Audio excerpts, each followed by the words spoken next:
రాష్ట్ర వ్యాప్తంగా మున్సిపాలిటీలకు జరుగుతున్న పోలింగ్ సరళికి సంబంధించి మరిన్ని వివరాలు మా ప్రతినిధి నాగేష్ చారి ప్రత్యక్ష ప్రసారం ద్వారా అందిస్తారు.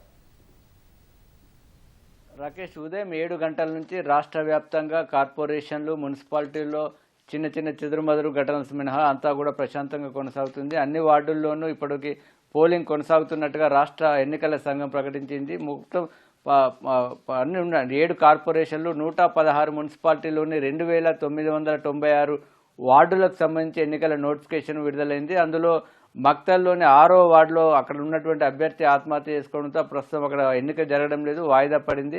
అదేవిధంగా మొత్తం 14 వార్డుల్లో ఇప్పటికీ ఎన్నిక లేకుండానే ఏకగ్రీవంగా ఎన్నిక పూర్తయింది. కాబట్టి మిగతా వార్డుల్లో రాష్ట్ర వ్యాప్తంగా కొనసాగుతుంది. దీనికి సంబంధించిన ఎన్నికలకు సంబంధించి పూర్తి ఏర్పాట్లను ఇప్పటికే అన్ని విధాలుగా చేశారు. సిబ్బందికి శిక్షణ ఇచ్చారు. 8,000కు పైగా పోలింగ్ కేంద్రాలు ఏర్పాటు చేశారు. 16,000కు పైగా బ్యాలెట్ బాక్సులను కూడా ఇప్పటికీ సిద్ధం చేశారు. వాటన్నిటిని కూడా పకడ్బందీ ఏర్పాట్లతో ఎన్నికల సంఘం ఈ ఎన్నికలను నిర్వహిస్తుంది. రాజకీయ పార్టీలు కూడా హోరాహోరుగా పోరాడారు. చివరికి ఇప్పుడు ఈరోజు ఎన్నికల్లో అభ్యర్థులు తమ శాయశక్తులుగా ప్రయత్నించారు. అదేవిధంగా అగ్రనేతలు ముఖ్యమంత్రి రేవంత్ రెడ్డి కొడంగల్లో తన ఓటు హక్కు వినియోగించుకున్నారు. అదేవిధంగా వివిధ పార్టీల నేతలు కూడా అక్కడ ఉన్నటువంటి మున్సిపాలిటీలో ఉన్నటువంటి ఓటు హక్కు ఉన్న వారందరూ కూడా ఓటు హక్కు వినియోగించుకుంటున్నారు.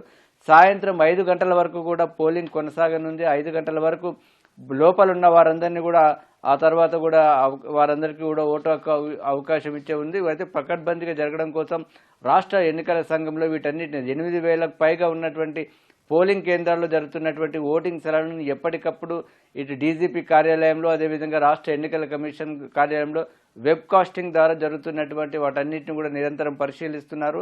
అదేవిధంగా దాని కాల్ సెంటర్లు ఏర్పాటు చేశారు. అక్కడ ఉన్నటువంటి జిల్లా ఎన్నికల అధికారులు అంటే కలెక్టర్లు వారందరూ కూడా కంట్రోల్ రూమ్లు ఏర్పాటు చేశారు. ఇప్పటివరకైతే ఎక్కడ కూడా కేసులు నమోదు చేసే స్థాయి ఘటనలు మాత్రం జరగలేదని రాష్ట్ర ఎన్నికల సంఘం చెబుతుంది. ఉదయం 9 గంటల వరకు ఇప్పటివరకు అధికారికంగా ప్రకటించారు. 11.16% దాదాపు కార్పొరేషన్లలో కానీ మున్సిపాలిటీలో కానీ ఒకే విధంగా కొనసాగుతుంది. ఇప్పుడు ఇంకా 11 గంటలకు సంబంధించిన గణాంకాలను అధికారికంగా వెల్లడించాల్సి ఉంది.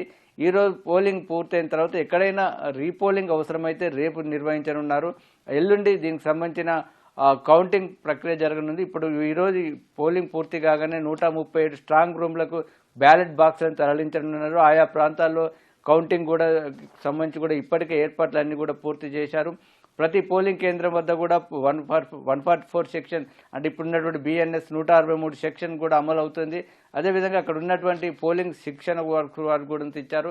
అక్కడ అభ్యర్థులు కానీ అదేవిధంగా నాయకులు కానీ అక్కడ సుమారు అంటే 200 మీటర్లకు దూరంగా ఉండాలని ఇప్పటికే రాష్ట్ర ఎన్నికల సంఘం ప్రకటించింది. దాదాపు అంటే మధ్యాహ్నం తర్వాత పోలింగ్ మరింత వేగం పెంచుకునే అవకాశం కనిపిస్తుంది. అయితే మొదటి నుంచి కూడా పట్టణ ప్రాంతాల్లో కొంత పోలింగ్ శాతం నమోదు తక్కువగా ఉంటుంది కాబట్టి ఈసారి ఏ విధంగా ఉంటుందనే రాష్ట్ర ఎన్నికల సంఘం కానీ రాజకీయ పార్టీల్లో కానీ ఉత్కంఠ నెలకొంది.